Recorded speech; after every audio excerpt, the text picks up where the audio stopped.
Bonjour à toutes et à tous. Je vais reprendre mon introduction parce que je crois que vous ne m'avez pas entendu. Donc, nous sommes réunis aujourd'hui pour vous présenter comment le 115 intervient auprès des communes dans le cadre de la gestion des réfugiés ukrainiens. Vous avez pu voir donc un témoignage. Donc, c'est Éric Mourez, directeur du pôle social de Lons-le-Saunier, responsable SIAO 115 du Jura et responsable du service accueil réfugiés qui va intervenir et répondre à vos questions. Je profite de ce moment pour vous présenter nos 2 prochains webinaires. Vous pourrez vous inscrire en cliquant sur le message à l'écran. Donc, mercredi 18 mai, le maire face à ses responsabilités civiles et pénales, webinaire en partenariat AMJ Groupama. Et le mercredi 1er juin, sensibilisation des élus à la cybersécurité, webinaire en partenariat avec les services de la préfecture et animé par la gendarmerie. Donc, je laisse la parole à Éric Mourez et je vous souhaite un très, très bon webinaire. Merci et bonne journée à tous. Merci, bonjour à tous et à toutes. Oui, donc je suis le directeur du pôle social du CCS de la ville de Lons-le-Saunier et il se trouve que notre pôle gère le 115 du Jura. Donc vous connaissez sans doute le 115 pour l'appel gratuit pour la mise à l'abri des personnes en grande difficulté, des personnes sans abri. Et le préfet, en fait, au début de cette crise avec les réfugiés ukrainiens, a mandaté le 115 pour bilanter toutes les offres d'hébergement qui existaient sur notre territoire. Il y a un site national qui permet de faire remonter à titre privé, mais aussi au niveau des personnes morales, des propositions d'hébergement à destination des publics issus de ce territoire de guerre ukrainien. Et donc la préfecture nous en transmet les listes régulièrement et nous avons comme mission de les synthétiser. Alors on prend une étape supplémentaire dans un travail particulier avec mon équipe qui consiste à solidifier ces offres. Vous voyez à l'écran, là, on a une carte des premières offres qui existent sur le département.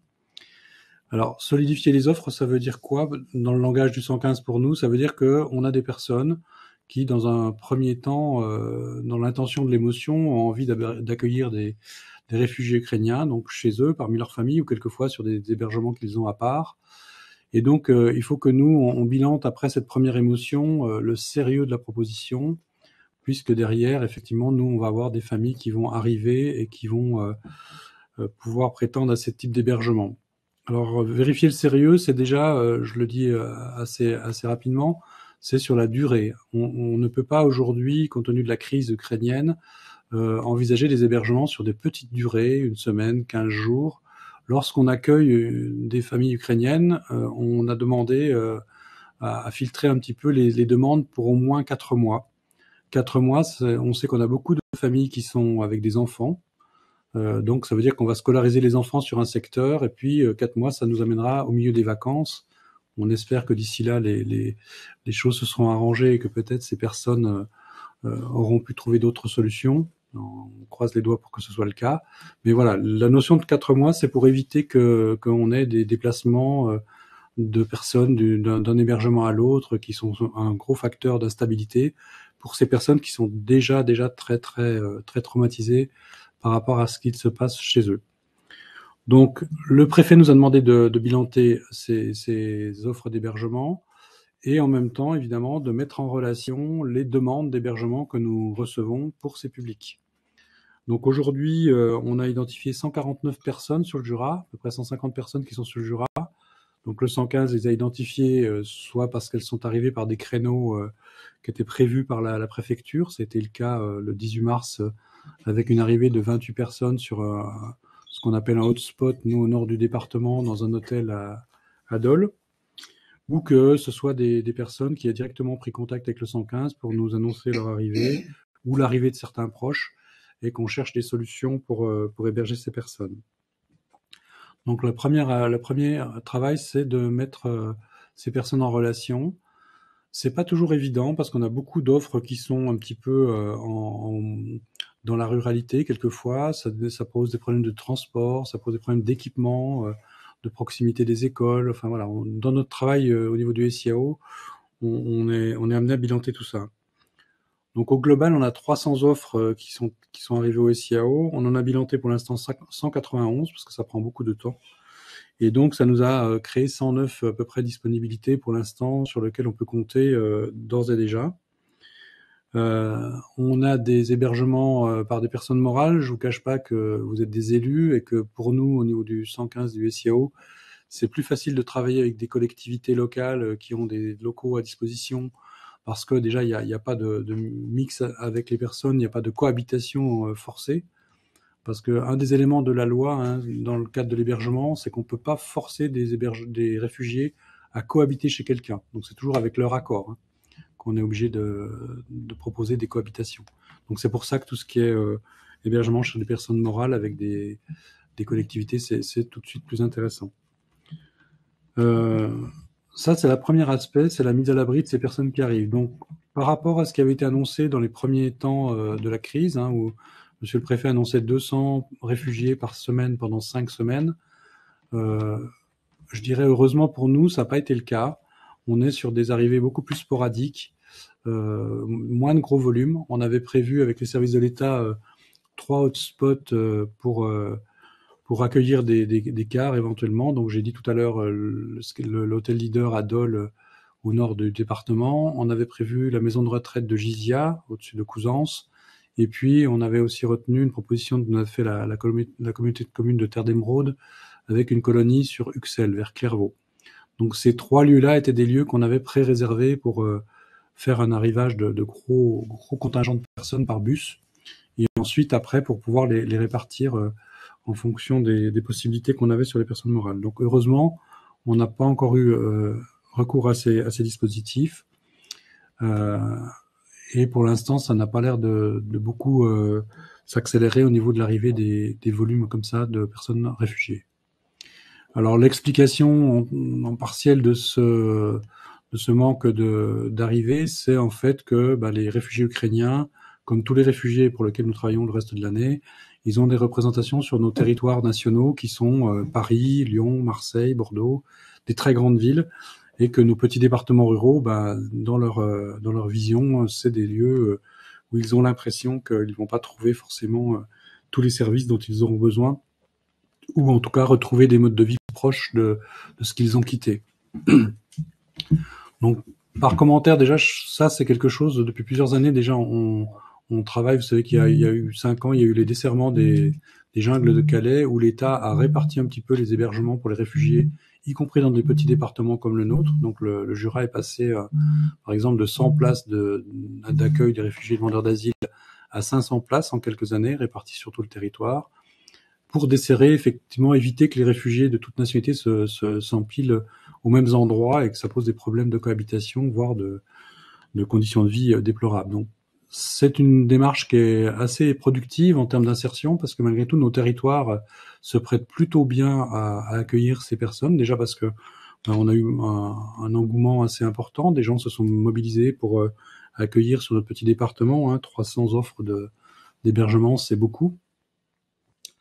Et puis ensuite, parce que c'est des départements à dimension humaine, parce que la deuxième partie, une fois qu'on va avoir accueilli ces personnes, on aura mis un toit, on les aura hébergés, il y a toute une partie d'accompagnement social qui est nécessaire pour que ces personnes, ne partageant pas le même langage que nous, ne connaissant pas forcément nos codes sociaux, ils ont besoin d'accompagnement particulier pour accéder à des droits, aux droits communs que peuvent avoir des réfugiés. Donc, entre autres, pour les réfugiés ukrainiens actuels, il s'agit d'obtenir ce qu'on appelle l'autorisation provisoire de séjour, qui est un document délivré par la préfecture du Jura et qui permet après à ces personnes d'être en règle sur notre territoire, de pouvoir travailler. Ça, c'est une particularité des réfugiés ukrainiens, ce qui n'était pas le cas pour les autres réfugiés.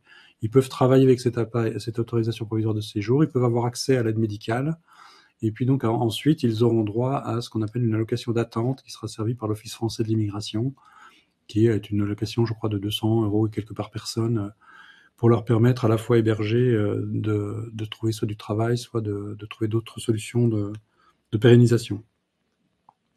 Donc cet accompagnement social, c'est très important, c'est la deuxième partie de l'action que le préfet a confiée, donc l'hébergement au 115 du Jura que je représente ici, et puis tout ce qui est l'accompagnement social à un organisme que vous connaissez peut-être peu, qui s'appelle le Consortium Agir, Donc c'est un mot barbare, mais en fait qui regroupe les 4 organismes qui accueillent les réfugiés antérieurement à la crise ukrainienne sur le Jura. Donc ces 4 organismes, c'est l'association Copagir à Dole, le foyer Saint-Jean à Dole aussi, l'association Saint-Michel-le-Haut pour le reste du territoire, et pour le secteur lédonien, le CCS de Lons-Saunier, puisque dans le pôle social que j'anime, on a un service accueil réfugiés dédié à 31 personnes qui sont envoyées par l'OFI.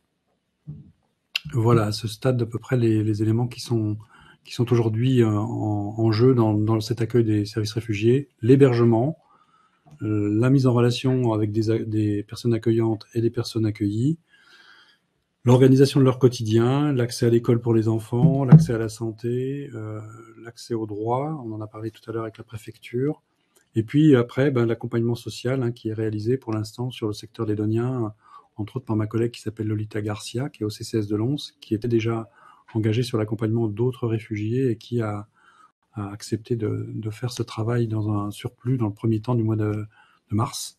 Et puis on a pu recruter sur les fonds que l'État nous a délivrés une nouvelle personne en ce début de semaine. Donc elles sont 2 sur le CCS de Lons aujourd'hui à essayer de faire face à beaucoup de situations, puisqu'elles ont aujourd'hui en accompagnement social sur leur secteur, elles ont 25 suivis, ce qui est beaucoup, parce qu'il y a la distance, les lieux où les gens se retrouvent, il faut aller les rencontrer, il faut se déplacer beaucoup, c'est un gros travail. La difficulté qu'on aurait pu croire importante au début de cette crise, c'était les problématiques de traduction. Et on s'est rendu compte assez rapidement qu'en fait, sur le département du Jura, sporadiquement, comme ça, on a eu des propositions de personnes qui habitent le Jura et qui sont ukrainiennes, mariées avec des Français souvent, et qui ont proposé spontanément des traductions, ce qui fait que nous avons à notre main un volet de 5 ou 6 personnes qui acceptent de jouer le jeu de la traduction lorsqu'on en a besoin. On a un petit appareil qui s'appelle un Vasco, qui est un traducteur en direct, qui nous permet de parler avec ces personnes. Et on échange la plupart du temps en anglais. Une partie d'entre eux parlent un petit peu anglais quand même.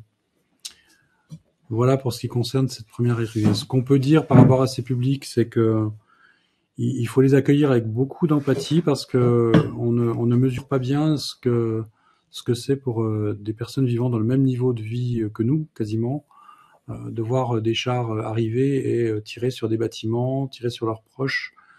Ils sont dans un état psychologique extrêmement tendu, toujours connectés. Vous avez peut-être entendu sur le reportage avec Ludmila Pliatsko tout à l'heure qu'ils ont une connexion gratuite Internet et téléphone qui est organisée apparemment par Elon Musk sur tout l'Ukraine, ce qui leur permet d'être en connexion permanente avec leurs proches. Donc avant-hier, moi j'étais en échange avec ces personnes et ils étaient très inquiets parce qu'ils recevaient les vidéos de bombardements qui venaient d'avoir lieu près d'Odessa, sur le village où leur maison était à côté, où leurs proches étaient à côté. Donc c'est l'irruption permanente de la guerre jusque dans leur présent, même ici, même s'ils sont loin du front. Donc faut tenir compte de tout ça pour comprendre que c'est pas des réfugiés classiques. Nous avons l'habitude, nous, depuis longtemps, d'accueillir des réfugiés issus de pays du tiers-monde ou issus de pays en guerre aussi, qui ont des standards d'exigence qui sont un petit peu moindres. Là, on a affaire à des personnes qui sont encore en une espèce d'état de sidération, qui n'ont pas encore pris la mesure de ce qui leur arrive complètement avec cette guerre. Alors, pour ce qui vous concerne, vous, en tant qu'élu, sur vos communes, ce qui est important, c'est, avec l'accord des personnes, évidemment, c'est de signaler si vous avez des personnes qui arrivent sur votre territoire, parce que ça nous permet nous d'avoir une vision la plus complète possible de ces présences de réfugiés ukrainiens sur le territoire, pour organiser éventuellement l'accompagnement social, et puis aussi pour prévenir un petit peu quelque chose qu'on a commencé à voir poindre dans ces dernières semaines, c'est-à-dire des familles qui accueillent dans un premier élan, et puis qui ensuite appellent le 115 en nous disant on est désolé, mais on va pas pouvoir garder cette famille au-delà de 15 jours, il faut trouver une autre solution.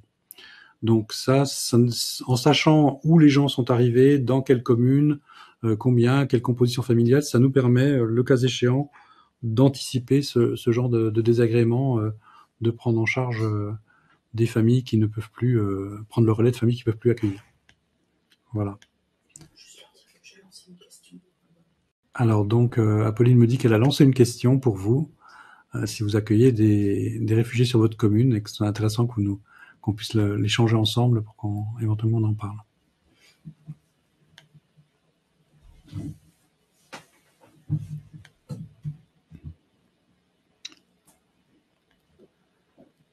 On a plusieurs personnes qui en ont reçu, oui. Quand je vois le nombre, c'est le nombre de gens qui en ont reçu ou... Il y en a 5 qui en ont reçu plusieurs. Ouais. Il y en a 7, non. D'accord. Et les autres n'ont pas répondu. Donc, par rapport aux participants, alors... Oui, alors je vois effectivement, il y a des familles qui n'ont pas encore été bilantées par rapport à ce que j'appelle la solidification des offres. Oui, sur le secteur de Montmoreau, effectivement, il y a 10 familles qui ont proposé des hébergements. Alors, effectivement, il nous reste 100 familles à bilanter encore, donc à peu près un gros tiers. Ça prend beaucoup de temps. Oui, il faut relancer l'envoi du listing, par exemple au SIAO, par exemple, pour qu'on puisse voir ça. Et dire à ces familles, alors les familles qui ont déjà été bilantées, j'ai oublié de le préciser, on a décidé de mettre en place avec elles une web letter toutes les semaines pour les tenir un peu au courant, pour qu'ils restent en état de mobilisation. Parce que c'est très important de bien prendre en compte que cette crise, elle ne va pas s'éteindre rapidement, qu'il est possible qu'il y ait des gens qui soient partis sur des grandes villes, puis qui ensuite décident de revenir sur des plus petites villes comme nous. Et donc cet état de proposition, il faut essayer de la garder dans le long terme, au moins jusqu'aux vacances d'été, pour qu'on y voit un petit peu plus clair. Et moi aussi, dans mon village, j'ai des familles qui ont proposé d'accueillir et qui me disent, bon, quand c'est que tu nous amènes des personnes. Donc, il faut bien laisser les gens en état d'accueil et en disant que leur tour arrivera. On va voir en fonction des possibilités, des demandes, des familles. On regarde surtout au niveau des compositions familiales. Là, pour l'instant, ce qu'on voit arriver, c'est des femmes seules avec des enfants, mais aussi des femmes seules avec des enfants, puis des groupes familiaux avec la belle-sœur, avec un cousin, donc ce qui fait des volumes plus importants à héberger et qui ont un peu du mal encore à concevoir d'être séparés les uns des autres.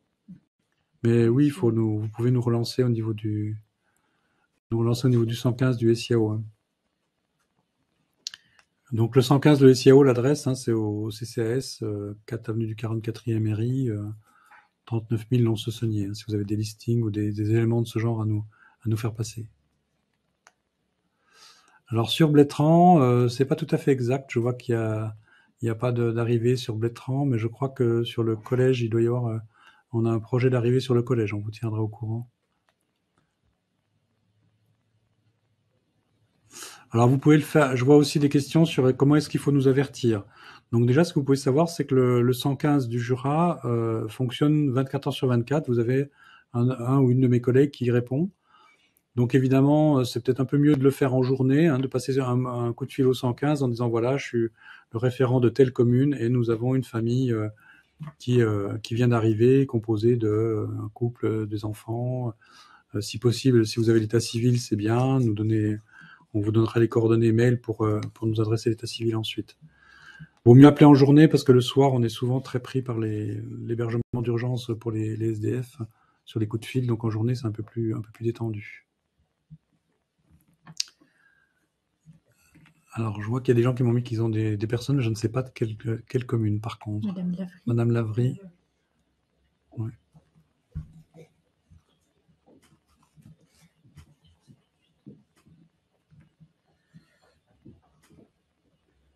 Ah oui, Saligny est dans le nord du Jura, oui. Ok.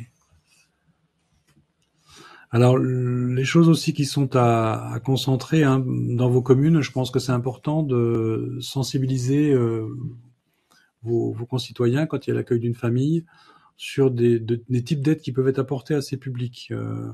On a souvent le problème des transports qui se posent. Donc, je pense à une commune, nous, qui est à côté de Lons-le-Saunier, là, sur la commune de l'Étoile.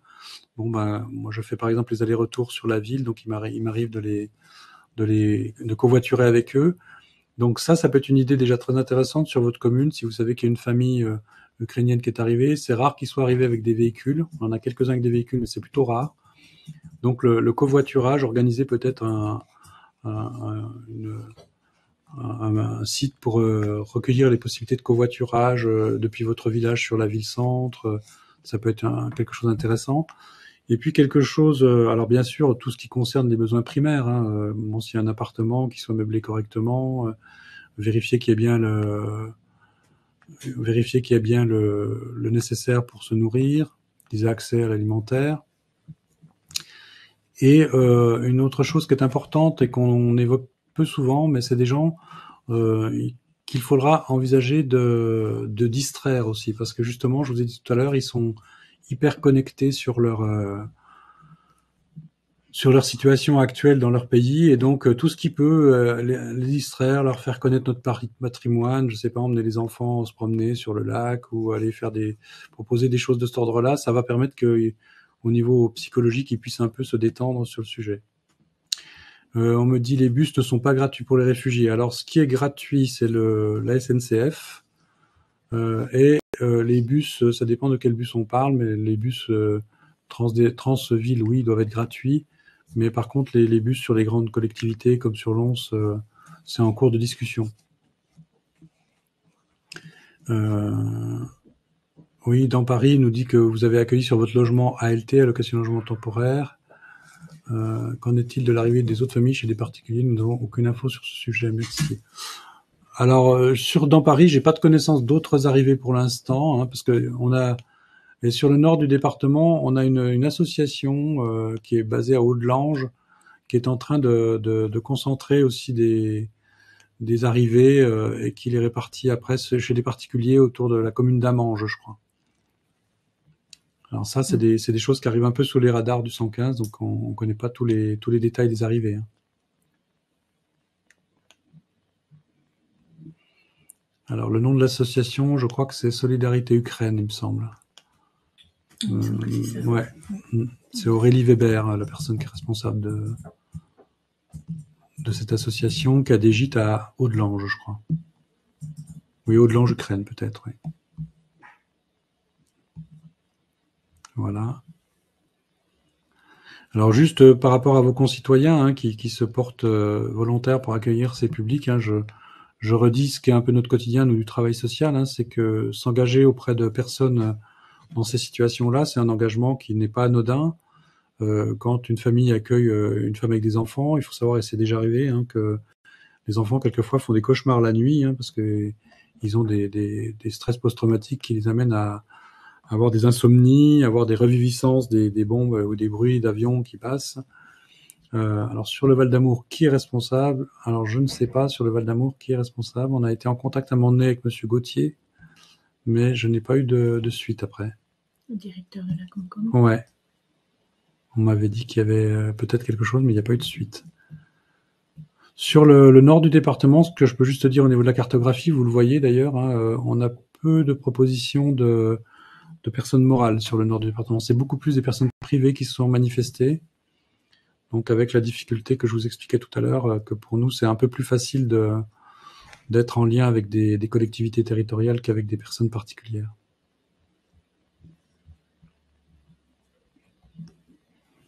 Voilà. Quelles autres questions vous pourriez avoir encore en cours?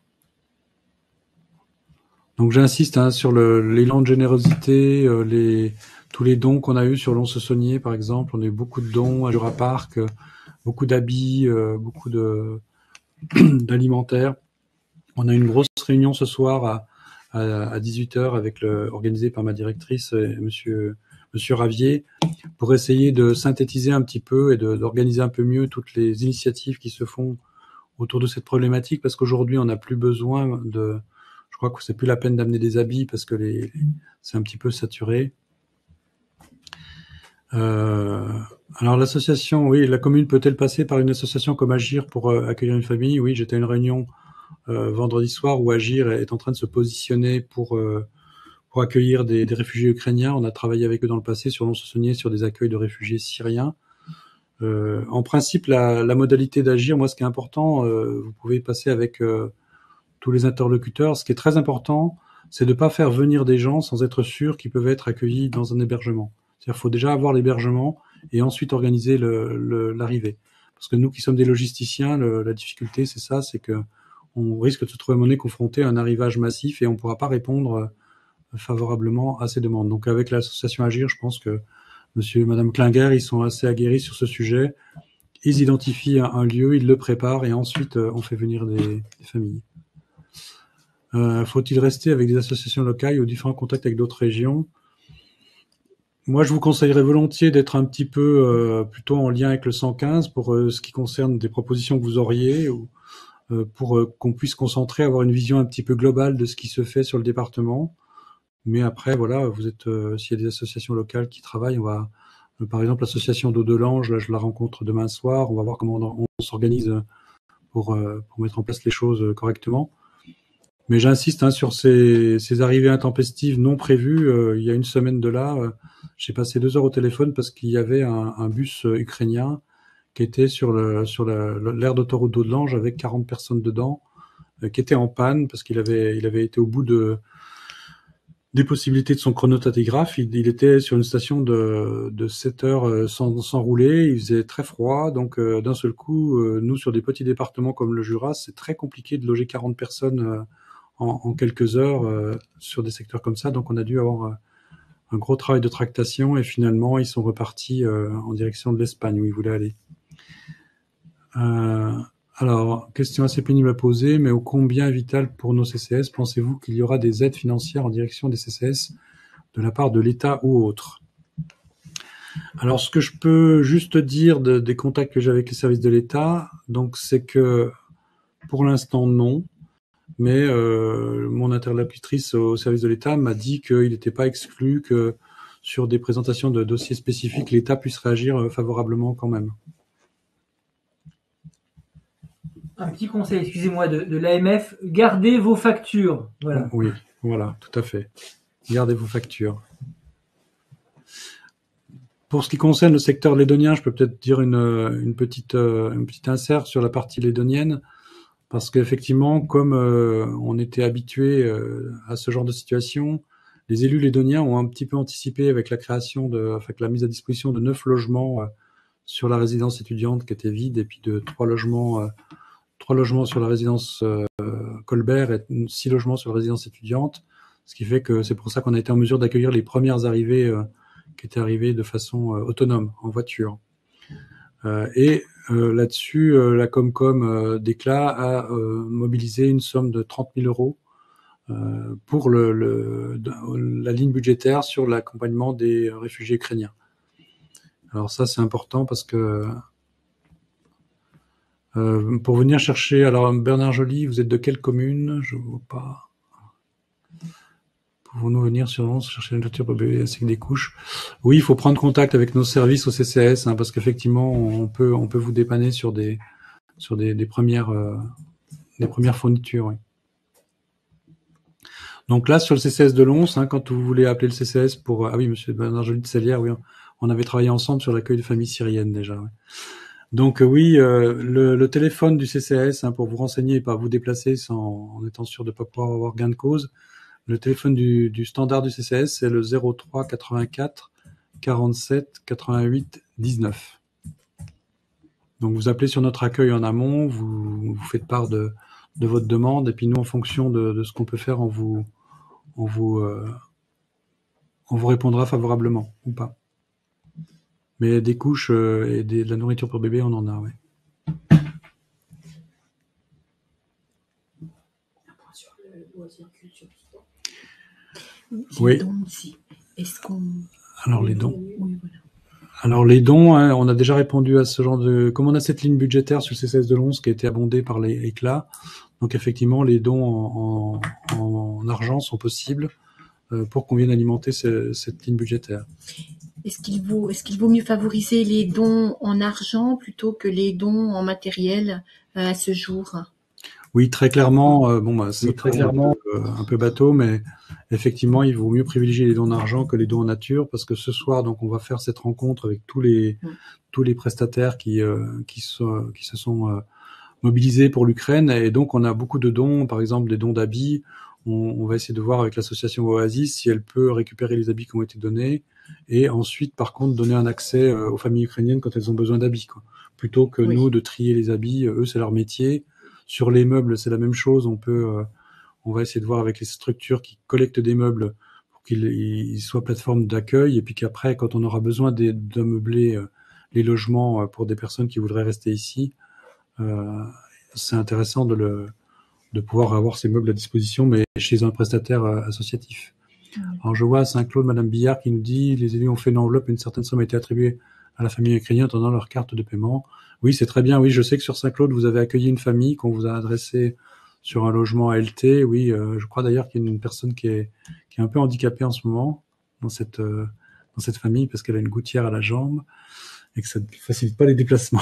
Oui, c'est sûr. Mais oui, bien sûr, sur vos communes, je pense que c'est important de faire jouer les solidarités de proximité avec ces personnes. Parce que entre le moment où ils arrivent sur le territoire, le moment où ils ont leur autorisation provisoire de séjour, puis le moment où ils vont pouvoir toucher leur première aide d'attente, il peut se passer entre 1 et 2 mois.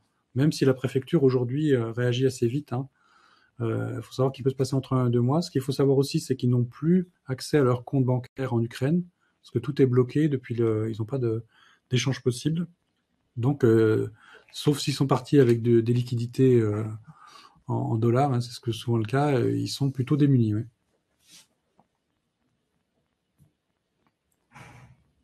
Tu voulais Madame Larry-sur-Dole, à quelle association peut-on les conduire pour les habits? Alors sur Dole, je pense qu'il faut vous adresser à Copagir, très nettement. Copagir a déjà... Alors l'OFI va délivrer des cartes avec une certaine somme d'argent, mais ce sont exclusivement des cartes de retrait ou des cartes de paiement. Ouf, alors là c'est un peu... en principe, les cartes de l'OFI, effectivement, c'est pas de la liquidité, c'est une carte qui permet de payer, et on peut pas retirer d'argent liquide souvent avec. Ça permet de payer parce que l'idée c'était, enfin, je pense que c'était l'idée du législateur que les sommes de l'ADA ne servent pas à d'autre chose que le maintien sur le territoire des personnes qui en ont le bénéfice. Donc c'est surtout des cartes de paiement.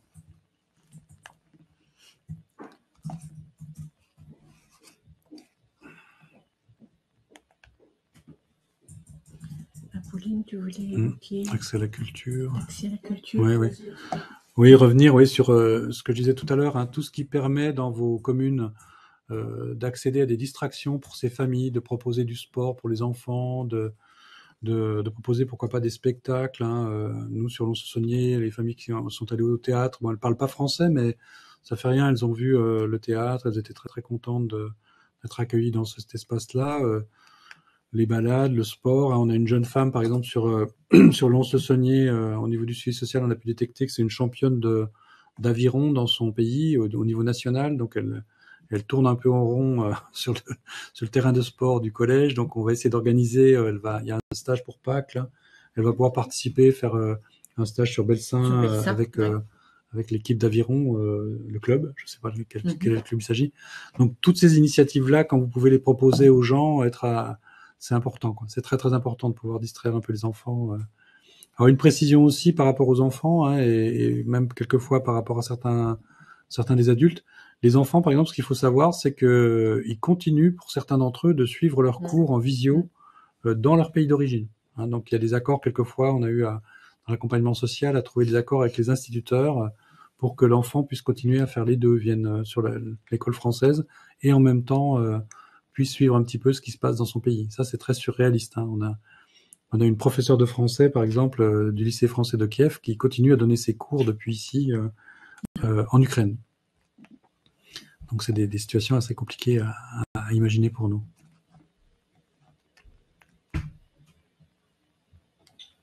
Peut-être encore sur l'accompagnement personnalisé santé sociale. Oui, donc sur la partie de l'accompagnement social, l'accompagnement à la santé. Alors, l'accompagnement à la santé, c'est très important. Dès qu'ils vont avoir l'autorisation provisoire de séjour, ils pourront bénéficier d'une aide médicale gratuite. Donc, pour certains d'entre eux, il n'y a pas de gros problèmes physiques, mais il faut savoir que l'Ukraine, c'est pas un pays forcément où qui ont les mêmes standards que nous en matière de santé, principalement au niveau des vaccins. Donc, ça peut être intéressant quand même, si vous avez des familles dans votre sphère d'intervention, de les solliciter, essayer de rencontrer quand même des médecins pour faire des bilans de santé. Alors, au début, on avait prévu, parce qu'on avait prévu une grosse arrivée, des bilans de santé ponctuels avec des mobilisations de médecins le mardi matin et le vendredi matin, mais en fait, il n'y avait pas assez de volume à chaque fois. Donc, du coup, pour l'instant, ces permanences de soins ont été arrêtées. On a un contact sur l'ARS, c'est Madame Emma Bogno, qui peut répondre. Il y a un numéro, je crois, mais alors je ne sais plus où je l'ai. Emma Bogno de l'ARS, qui peut répondre à des demandes de bilan de santé si c'est nécessaire. Oui, si je l'ai ici. Donc l'ARS a un numéro ARS réfugié, c'est le 03 84 86 83 06.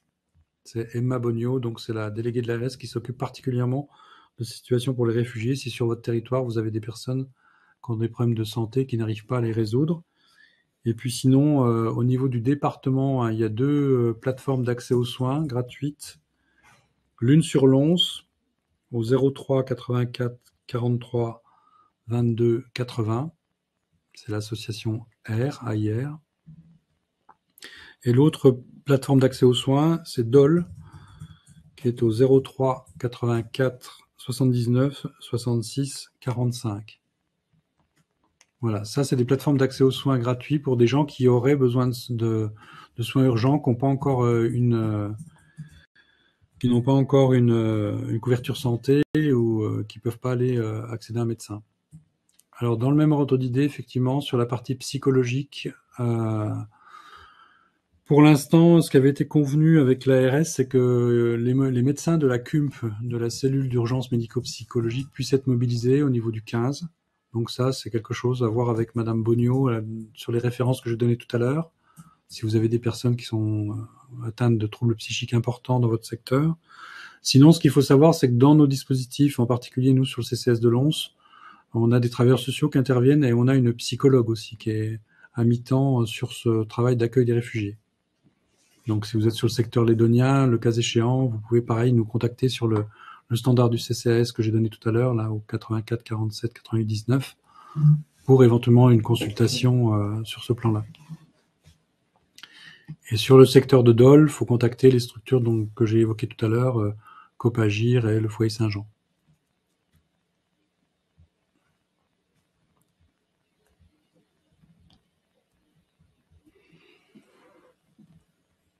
Voilà pour tous les éléments qu'on pouvait vous donner à ce stade aujourd'hui de la crise. Je ne sais pas s'il y a encore d'autres questions.